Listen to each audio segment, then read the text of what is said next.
విజయసాయిరెడ్డి వైసీపీలో ముఖ్య నాయకుడు. ఆయన ఒక విధంగా చెప్పాలంటే పార్టీకి పిల్లర్ లాంటివారు. ఆయన 2019 ఎన్నికల ముందు విశాఖలో ఉండేవారు. వైజాగ్లో ఆయన పార్టీ బాగా పటిష్టం చేశారు. ఉత్తరాంధ్రలో ఫ్యాన్ గిర్రున తిరిగేలా చేయడంలో విజయసాయిరెడ్డి వ్యూహం అద్భుతం అంటారు.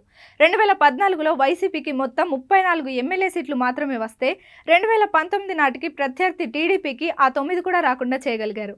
విశాఖ కార్పొరేషన్ ఎన్నికల్లో వైసీపీని గెలిపించారు. విశాఖ సిటీ అంటే టీడీపీకి కంచుకోట.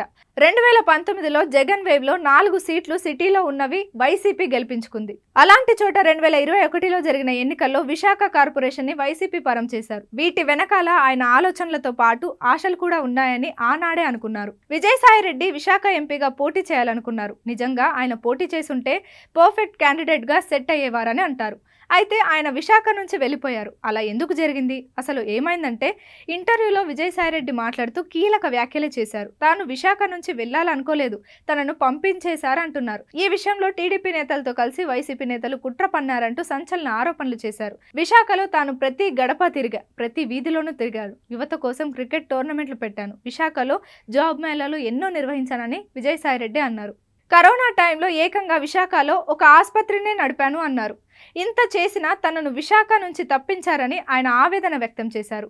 ఈ విషయంలో సొంత పార్టీ నేతలు ఉన్నారని అన్నారు. విజయసాయిరెడ్డి విశాఖ వదిలేసి 2 ఏళ్ళు అయిపోయింది. ఆయన ఇప్పుడు నెల్లూరు నుంచి ఎంపీగా పోటీ చేస్తున్నారు. ఇది ఎన్నికల సమయం, కీలక సమయం. అటువంటి వేళ ఆయన నెల్లూరు ఎంపీగా గెలుపు కోసం శ్రమిస్తున్నారు. సడన్గా విశాఖ ప్రస్తావన తెచ్చి అక్కడి నుంచి పోటీ చేయాలనుకున్నాను అని చెప్పడం ఒక విషయం అయితే, సొంత పార్టీ నేతలు కుట్ర చేశారు అని చెప్పడం మరో విషయం. ఆ సొంత పార్టీ నేతలు ఎవరు అన్న చర్చ నడుస్తోంది. గతంలో అయితే ఉత్తరాంధ్రకు చెందిన సీనియర్ నేతలు కొందరు టీడీపీ వారితో చేతులు కలిపి విజయసాయిరెడ్డి మీద తీవ్ర విమర్శలు చేయించారని ప్రచారం జరిగింది.